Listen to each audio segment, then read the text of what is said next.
Parents Podcast. How are you today, Nathan? Good. I'm moving my microphone. Oh, there you go.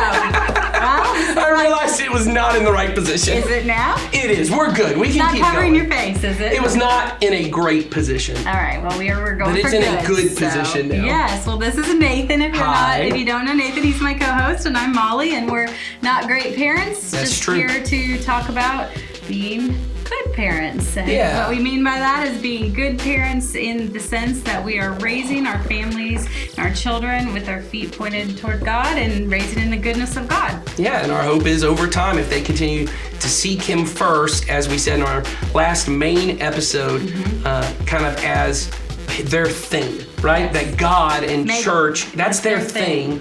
If they can do that, that over time they will become people of character. And I think that's a really key thing, which I actually think kind of segues into the topic of this episode. Oh yeah, so this is a mini episode, Yeah. and these episodes we focus on questions that you guys have submitted to us on our question form, which you can find in the show notes. Yes.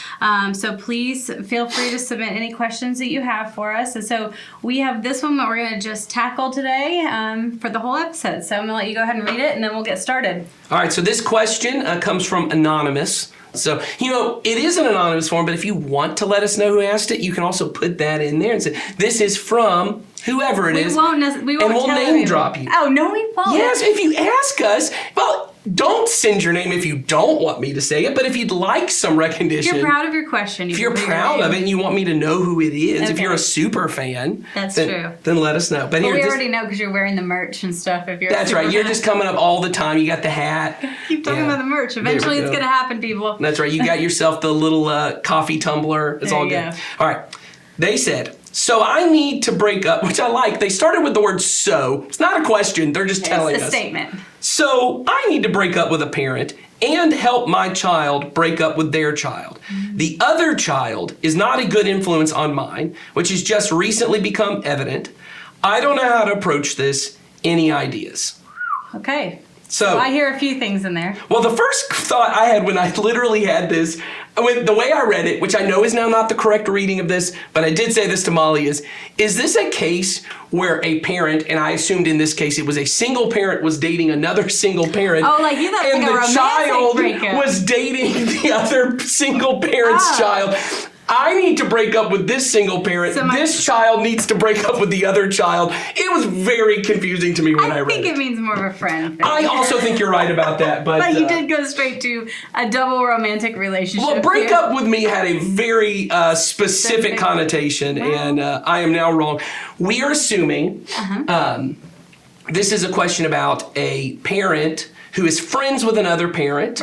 Right? And that their kids are friends, and that the parent who asked this question has recently discovered that this other parent's child is having a bad influence on their child. And that therefore these parents now need to stop being friends because the child needs to stop being friends with this other friend. Okay. Is that how you read it? That's how I read it. So, and I think that that's all we can read it as because that's the information we have, right? So we know we've got parents that are friends. We know we've got kids that are friends. And we have parents that are concerned about the relationship that the two children have because one is too influential over the other. I just feel like at both, and so when I said therefore they want to move the whole family away from both the parents. I feel like we need a chart.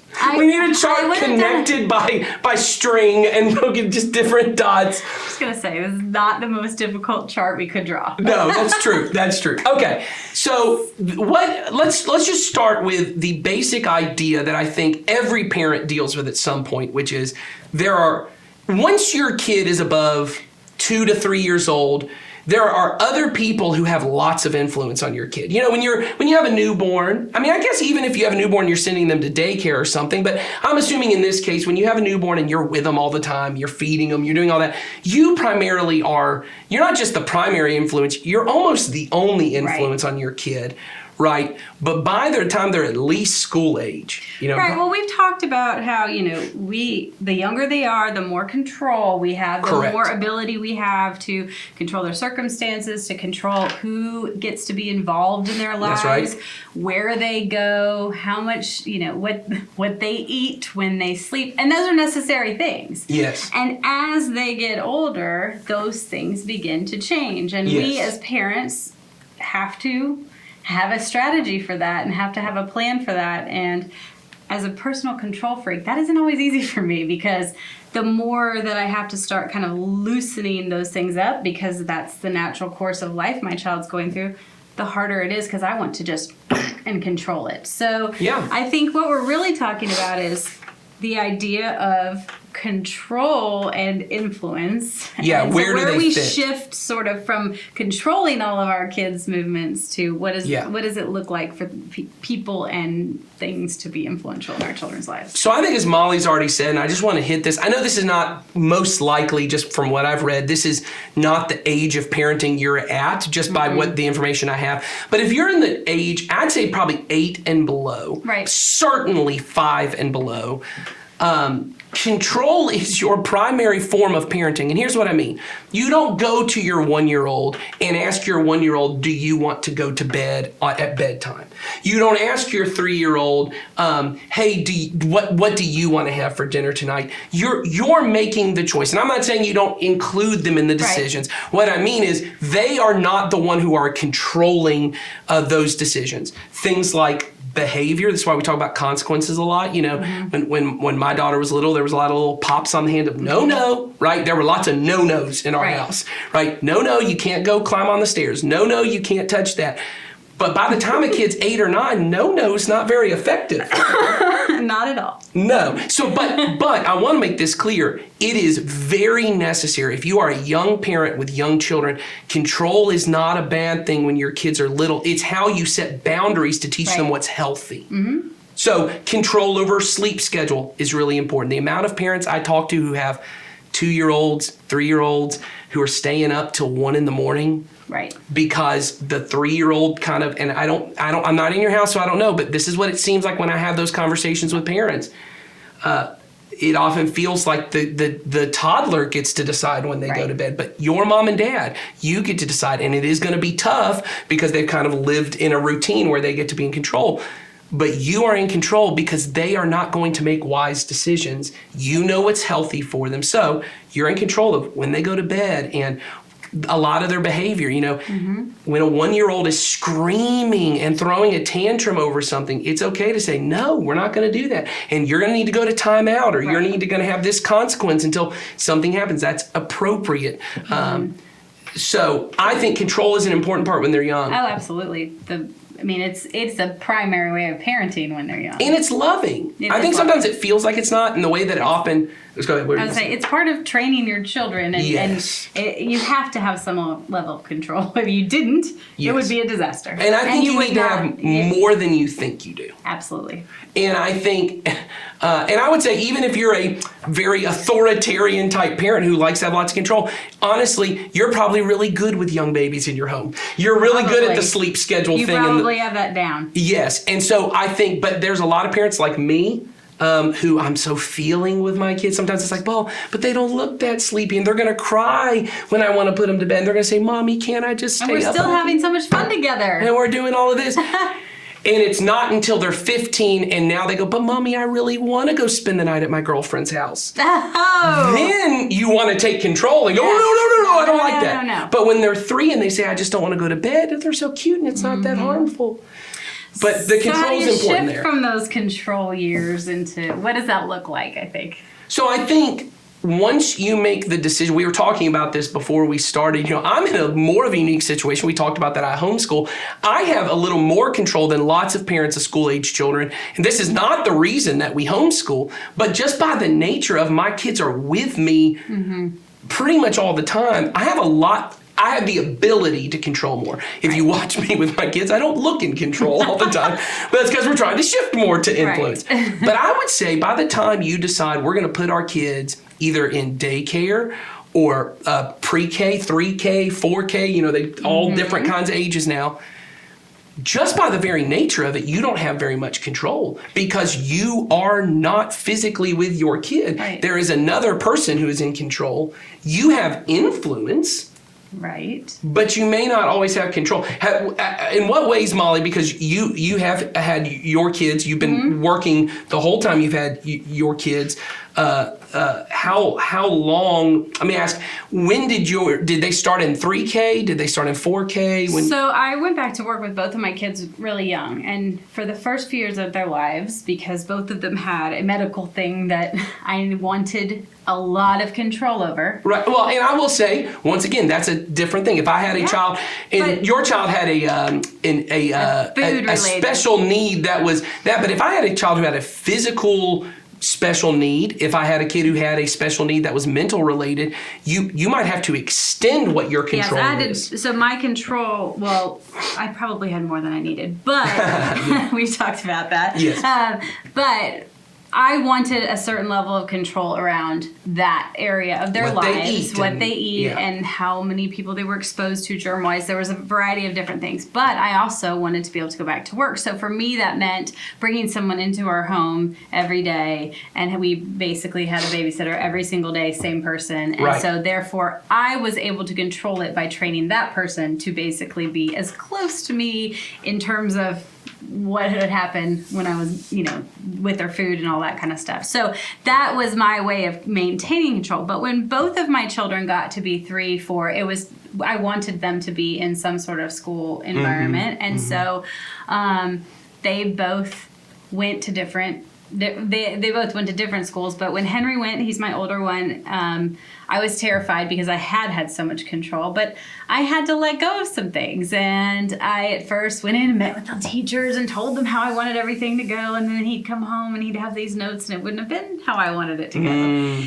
So that was a little bit of a struggle, or I'd think, well, just do this with him and it'll be easier. He had a really hard time in the first couple of weeks of socializing, and this teacher said, well, he won't leave my side, and I was saying, well, just walk away. And she was like, oh, we don't do that. Well, I wanted to still control what was happening while he was there for those 3 hours in the day.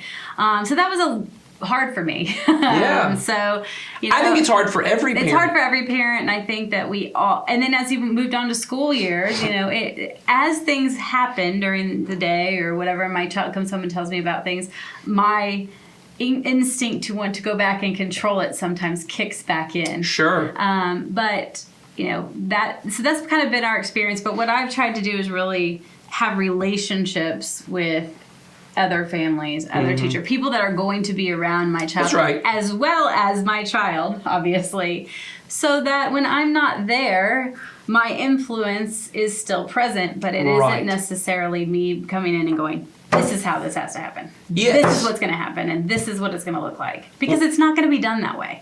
No, and there is a goodness that comes about when our kids get exposed to other influences. Right. And even influences that age appropriate, because there are some influences obviously that are so bad that at any age it would not be good, but in varying degrees, and we're all kind of aware of this, influences that are not exactly the way I would want life to go. That they come across a person who lives in a way that I don't agree with, or that I think is wrong, for them to be able to see that, and to see that person as a person, to be able to look and go, oh wow, they're more than the decision they made. That's important. But the other part is for them to kind of look and see for themselves, oh, I get why we shouldn't make that decision. Because, and this is what I say to a lot of people about a lot of things in the spiritual life. If sin is really wrong, and I don't mean wrong like God just arbitrarily decided it's wrong. Sin is not wrong because it's morally wrong. Sin is morally wrong because it does not work. It looks like it works for a long period of time.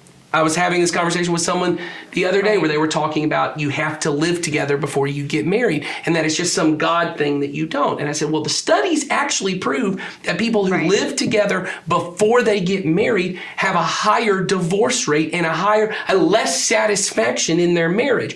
Sin is not wrong because it's just God's like, ooh, that gives me bad vibes that you're doing this. It's wrong because it doesn't work. And so if my kid sees someone do something wrong, even if it works at first, when my kid eventually can look and go, oh, wow, their life is not very good. I would not want a life like that. I would not choose that. Now, once again, it has to have an age appropriate. I would not allow my 3 or 4-year-old to have spent a lot of time in those environments. But if my 13 or 14-year-old is friends with someone, who maybe is doing things that aren't great, and I know it, maybe the best thing I could do is try to have influence over my kid and maybe that kid.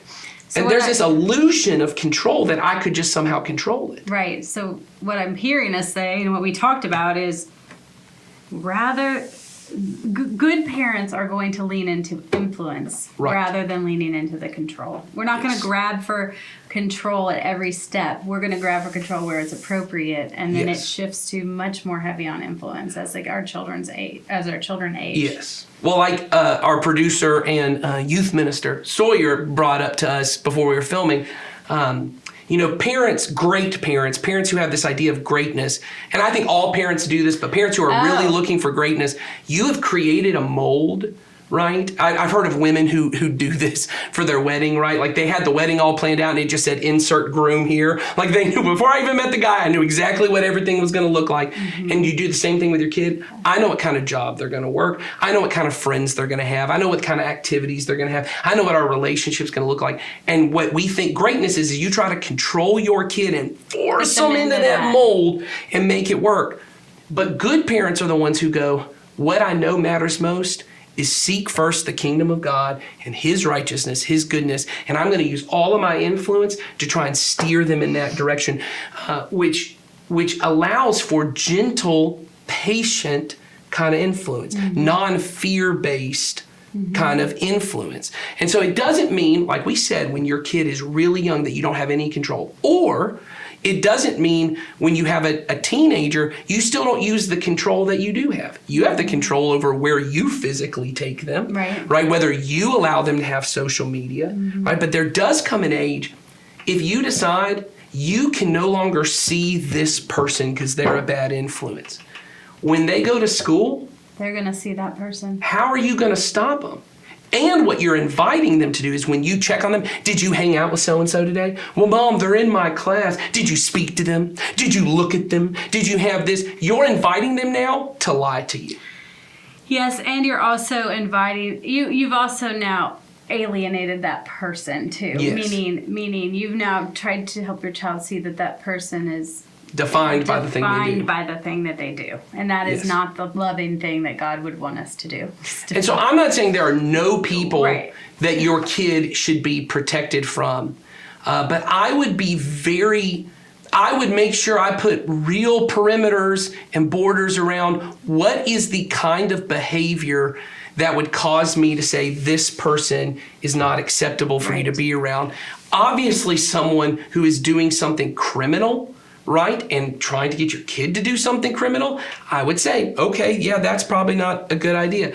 Or somebody who's going to do physical harm to your child, right? Any kind of abusive situation, I would step in and do something like that. If the influence is they use language I wouldn't want my kid to use, they dress in a way, I know a lot of, because I have all girls, I know other people, they see other girls who dress a certain way, and you now notice your teenage daughter wants to dress that way. Right. Or they're disrespectful. Yeah, well, we had one of our daughters, when they hang out with a friend that they have, they often come back a little mouthier than they were before, and I've had to say to them, hey, I get that when you're with them, maybe there's a way that they speak to their parents that they're okay with, but when you're with us, you can't speak to us like that, right? And I'm going to use the influence I have to make that happen, right? But you look at these situations and you go, all right, these kind of things, I'm not saying they're not long-term harmful. Oh, if my kid dresses this way, then they'll get into this and that. Or, oh, if they speak people this way. We go to that, what is Jason, who's on staff here, he's a counselor, catastrophizing. That's what he calls it in his, I take this little thing and I go, it's basically the slippery slope approach, right? Which gateway. This is the gateway. They're going to dress this way, and then they're going to be a teen mom, and I'm going to be raising their kid. Right. Like you go to all of those things. We go to the worst. Yes, and if you would choose in that situation to not be a great parent who reaches for control and says, no. Now, once again, you do have control. If you've got a 13, 14-year-old kid and they want to buy clothes that you're not comfortable with and they don't have money to buy it, it's very easy for you to go, I'm not buying you clothes like that. So that is control you have. But by the time they're 16, 17, are they going to get to make that choice for themselves? You're going to have to figure all of that out. So I think the conversation we want to have is now that we've kind of done a general overview, which I think has been when they're young, you need to have control. And your goal is, and I said this to my girls the other day, I don't create rules. It's a little bit like Jesus said, Sabbath was not made, it's the other way around. Man was not made for Sabbath. Right. Sabbath was made for man. God didn't make rules, commands. It's this thing we're saying about sin. He didn't make it because he wants to control me. He wants to put boundaries around what is good and healthy to block out the things that are not good and healthy so that I become the kind of person that he could trust to live in his kingdom, that he could trust, as we said last week, to be in that community with the Lamb at the center. So I said to my girls, look, here's the truth. All I'm looking for is I want you to become the kind of person that I could trust. I want to have a relationship with you. When you're an adult, I want to be your friend, but I can't be friends with people who are constantly disrespectful. I can't be. I can be in relationship with you, but you are not going to be a trusting friendship to me. Right. You're a person that I'm trying to sway towards Jesus. You're not a person I trust. If you're lying to me all the time, right? If we, and this is how I see obedience, maybe this is not right. That is a relational agreement we make. When you're the parent, your part in the relationship is I tell you what to do. And the agreement we make is that you will do what I tell you to do. And when you choose to say, yes, Daddy, I won't watch that TV show, but then when I'm not around, you do, that's not only dishonest, it's a break in the agreement. You didn't hold up yours. Well, I don't have friendships with people where I say, hey, will you come help me with this project? Yep, I'll be there. And then they go, well, they don't ever call me. And then I'm left holding the bag. Eventually, you have to get into these things. And what I want for my kid is to be able to have influence, not control. That's where I want to get. So when my kid is little, lots of control. By the time that just by the nature of them being out of my presence, I don't have as much control. I start slowly moving to influence. You should still have more control of your 8-year-old than your 18-year-old. Absolutely. It's not like one day it's, hey, now we're going to influence. Here's the keys, do whatever you got to do. No. It's a gradual, it's a weight thing. Yes. And when they're little, I would have lots of control over who they're hanging out with. I would want them to be the right influences and all those kind of things. But by the time they're 13, 14, I have very little control.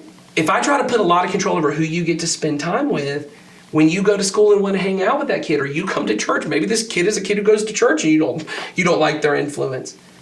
If they choose to hang out with them, I don't get to control it. And all I'm either doing is forcing them to try and rebel against me, or to somehow be dishonest with me, or just be in this weird, awkward situation where they're like, well, my mom doesn't like you, so I can't be friends with you. Oh, that's fun. So it's this weird thing where and then what ends up happening is when you grasp for control, when you're not able to have it, you actually lose all control. Yes, you do. Because eventually, once your kid's not telling you the truth, you think you're in control, but you're not. They're in the whole thing because all they have to do. This is how simple it is. Molly, let's role play this a little. You be my mom. You've told me not to hang out with Sawyer. Okay. So ask me, did I hang out with Sawyer? How was your day today? My day was really great. I followed every rule that is possible. Hey, was Sawyer at school today? I didn't even notice. Really? Yeah, maybe he was there, but Mom, I didn't hang out with him. You told me not to hang out with him, and I didn't. That's great. I'm really glad that you did what I asked. And I'm being 100% honest with you. Now I'm going to go get on my phone and tell Sawyer how big an idiot my mom is that she bought it. Exactly. Because we hung out all day. And trust me, Sawyer and I love to constantly joke with each other about how dumb other people are. Or it could look like you say that to me and go back, rewind, and now how was your day? Oh, it was good. Did you see Sawyer today? Yeah. Did you hang out with him? No. Are you lying to me? No, I wouldn't lie to you. And now we get into this big... Yeah, now there's a combative relationship. Why don't you believe me? Because now I don't believe him. And now you've got this thing where you don't have control, and you also think, I can't trust my kid. And now I have less influence than I had even before. And maybe he didn't hang out with Sawyer, but you are so fearful that you realize he was not there. To me, it creates a really just bad dynamic in the home to create that trusting influence you want. So let's talk about the specific question, because this one's a little different. I wanted to be broad at the beginning for all people to kind of begin to think about in their own situation, what influence do I have? So in this question, I would first start with what is the influence? What is the bad? Yeah. What is the bad behavior? So if it's something we talked about, like if the influence is the things that are really a problem, if it's if this kid is somehow doing something that harms themselves, if Yes. it's doing something that harms your child, if it's something that And is let's make that even more clear. If it is illegal. something that is doing physical harm, if they are somehow involved in drug activity, right, drinking, something like that, if it's something sexual that's going on, that's physical harm. I don't mean harm like, well, it's harmful to your soul to say a curse word. Yeah, like, I don't we're mean not that. talking about I mean actual harm No. to your body or your person. Like you said, criminal activity. Right. Physical. I mean, Yeah, physical at that point, I might activity. want to step in and be like, hey, look, I really think. But once again, I If you don't think like what this kid's interested in doing, if this kid Yes. has different They're lazy interests, and you don't they're like that they're lazy. you think they talk to their parents about, that is not what we mean. yeah, or they're saying language that you wouldn't want your kid to use. We're talking, if this is something very specific, that these are issues that really need to be addressed, Yeah. that's And don't you think you would do it approach. either way, even with the one where it's like criminal activity? Don't you think you would step in from a place of influence? And I'm not saying that you wouldn't put somehow consequences involved, right? Like you use a little bit of control you have of, hey, well then I own the car, so I'm going to take the keys. Right. Or I own your phone, so I'm going to take the phone. I'm not saying those things. Those may be the those are appropriate boundaries. a level of Conse- boundaries to put in place. But I would always start from a level of influence where I would go to them and I would go, hey, I've seen this in this other kid. How do you feel about that? Right. You know, or I heard that they did this. How do you feel about that? And allow it to be from a place of conversation. Now, once again, because you gave us very little info, if you somehow know that both of the kids are involved, one, I always want to say, how do you know your kid's not the bad influence on them? Well, you always have to wonder that. If they're both doing this thing that you don't want, why are you so sure that the other kid is the bad influence? But maybe you have a reason to think that. Right. But regardless, I would still want to have a conversation, not just I'm laying down the law, this is the way it is.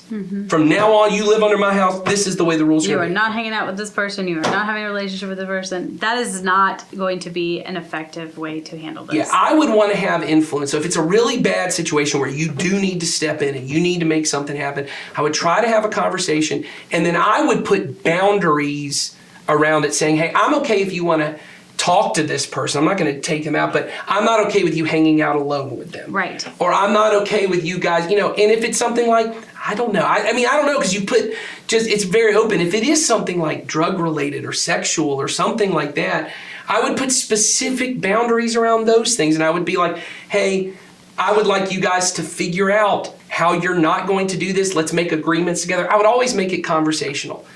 And talking to them. I mean, it's always Yes. got to be, they're part of the conversation. So if you're going to ask these questions, you need to listen to their answers. Yes. And I would. This is not a you say it to sound like you're going to listen and then And that you're still doesn't- going to lay down the law. Yeah, that doesn't mean they get to determine what you think no, is right. but you get to hear them. You get to hear them out. So I would start with not assuming that you know what's going on, not assuming that the other kid's the bad influence and your kid's the good influence. And I would try to have a conversation. Now, that's all if it's like something pretty damaging that you need to step in on. If it's something you just don't like, I don't like the way they dress, I don't like the way they talk, I don't like the music they listen to, they watch R-rated movies and you're not old enough to watch R-rated movies. Right. I would, once again, try to have a conversation and just say, hey, I've heard them using this language. This is where your influence as a parent needs to be bigger than Yes. the other influence, or at least you as a parent having those conversations, that is going to have more weight Yes. than you think. And so I would have that conversation with them of, hey, let's try and figure this out. I don't necessarily like hearing you say those words. I don't think you should be dressing that way. And then tell them, and here's why. I don't think we should show our bodies in that way. And I think that's a precious gift. You know, our sexuality is a precious gift that God intended to be for us, just with our, you know, if it's your daughter, you know, with your husband, or, Right. you know, son, it's your wife, you know, that those are things that you're trying to save for them, and you want it to be precious. And you have a conversation that's a heart-to-heart conversation, not a, oh, you've disappointed me so much and here's the boundary around it. And you know, all the different things. I would do that. But the other part of this, and Molly really hit on this, and I think it's important, is you're also mentioning I need to break up with the parent Yeah, this is the part that is different in this. I mean, Yes. I think that this is a part that makes this another layer in this. Yeah. But the first part of the question was, so I need to break up with another family, basically. Yes. And so for me, when I hear that, I go, no, because one, I don't know what the context of the parents' relationship is, but I think if these are two families that, let's say they're two families that go to our church, for example, breaking up is not a great solution. No. I think once again, there's nothing harmful going on. Yeah, and I think conversation again at the parent level is an okay thing. I think it's much more loving to be doing that than it is to just be breaking up with another family. Yeah. And if you do that at the parent level, you're setting that same example for your children that, hey, when people aren't doing what we like, we just cut them out. Yes. Well, and I think that's a really good point, Molly. And once again, because you're about who do I have influence over? If this is obviously a parent you have a relationship with. This isn't like a kid at school that you have no way to really know who their parent is and talk to them. This is someone you're in relationship with. And maybe, this is the way I hear it at least, this is someone that you're in close relationship. And if you're a believer, then I'm going to assume they're also a believer. All right? So this is a person who's either in your church or they're a believer. You have an obligation to them, I believe, as a brother and sister in Christ, that if you see that their kid is involved in something that is harmful, right? If you find out that their kid has an eating disorder and you're worried about how that's going to affect your child, or that they're somehow involved in something dangerous or, sexual or something like that, I would want as a parent for another parent in my church to come and go, hey, I'm not accusing you of anything. I know how tough it is to parent. I don't know if you know that this is going on. And because I love you and I love your kid, I want you to know. And how can I help? Mm-hmm. How can I help? What can me and my child who has influence with your kid, what can we do to help, right? If it's behavior that you just don't like and isn't necessarily sinful or harmful, you may need to keep your mouth shut. Mm-hmm. And I'm not saying you don't use your influence. Maybe you do. Maybe you have a conversation going, hey, I noticed they say this word a lot. Why are you letting them say that word? Well, if you are friends. Yeah, like have those kind of open conversations. And maybe you've done all of this and you've now determined that, hey, they're refusing to move towards the center on this. They're refusing to move towards me or even move towards what Jesus calls healthy. They're allowing this to happen. Then maybe, yes, there's... Then maybe. Yeah, because there certainly is within the church, there's like church discipline where you eventually get to a point, you go, this person is kind of no longer... They're not going to repent. They're not... This thing is sinful or harmful. Maybe. It does not sound like that is what has happened at this point. It sounds like these kids are having this thing that you think is bad influence, and you are choosing to say, I want to walk away from the relationship because of that. And I really want to challenge you, if you're listening to this, and I'm your pastor and Molly's your pastor, that is not the Christ-like approach to this. Just to walk away without any explanation. I would at least encourage you to have a conversation and say, hey, here's what I see that's going on. And start it from, here's what I see in my kid, too. Especially if it's stuff like, if it is the behavior thing, if it is the way that your child comes home talking terrible, start with your own child. And then it needs to be more of a conversation of, hey, Nathan, I noticed that when our kids hang out, sometimes my child, comes home speaking X, Y, Z. This is what this is how I'm working on it at home. Yes. Like I would talk to you like a friend and just have you understand, this is my concern in general. It is not, I'm not saying your child is telling my kid to say X, Y, and Z. Well, it's really important too. I mean, we didn't hit on this a lot, but I really do.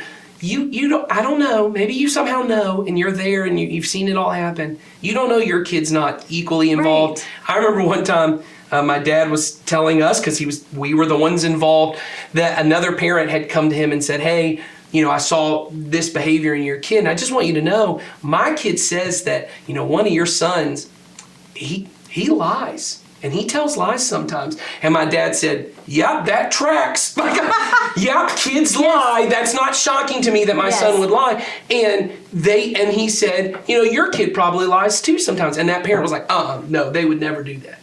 And there's this feeling of, sometimes as a parent, we think being supportive of our kid is to assume somehow they would never tell a lie. to know that my Wow. kid is sinful, and not sinful like dirty and bad, sinful in that they are tempted just like I have been Right. tempted to do things that are not for my good. And always are. Yes, and my kid is in the same way, so to take up that. The final thing I think we wanted to say, because we said 20 minutes and We've it's been gone way over. 35 minutes. Oh, geez. So I just want to say this at the end. I think the best thing you can do in any situation where you notice something going on with your kid that is beyond your control, right? Once again, if they're in the age where you can control them, stepping in is exactly the right thing. When they are out of your control and you need to influence, your primary question needs to be, how can I increase my influence, right? And sometimes that's just through a conversation. Sometimes that's through honesty, like you said, vulnerability, saying, hey, I struggle Right. sometimes. How can I help you with this?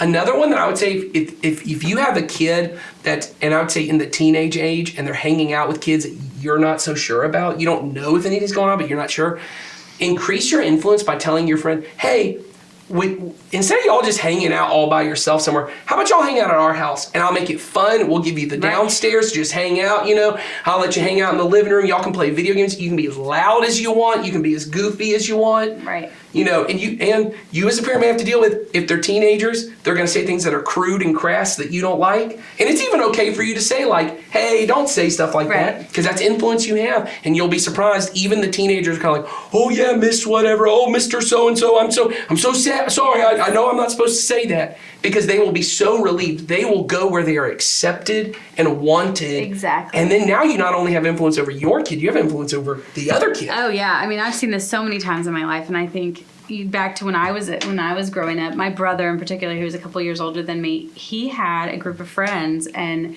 they spent a ton of time at our house. In Yeah. fact, we had open campus for lunch. You could go to places for Oh, lunch, wow. and so my mom would say, well, you guys can pick up your lunch and come eat here. And Yep.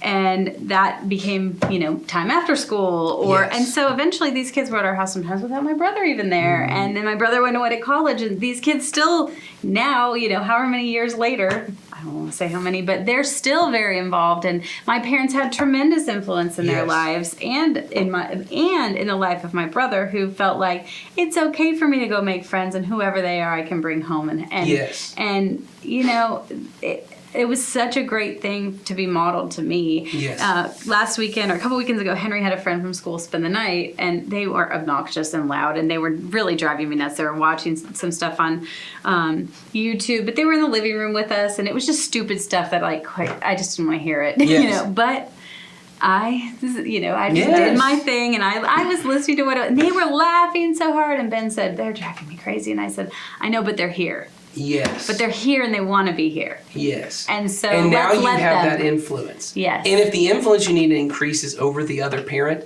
spend more time with them. Right. And have these conversations, especially if they're a brother or sister in Christ, especially if they are within your church community. You owe it to them to increase your connection with them. And once again, maybe everything we've said has no bearing on anything in your situation, because maybe your situation is more unique than what we're talking about. But I think these are some pretty good guidelines. I think so too. What you want is to increase control, increase influence, not You control. want to the great thing in your mind that you want is to increase control. You want to shift and create and create because you want to create a influence. trusting relationship with your kid, where eventually when they go off to college or become an adult, they may now have tasted and seen how good the way the Lord tells us to do things is, because they've seen it.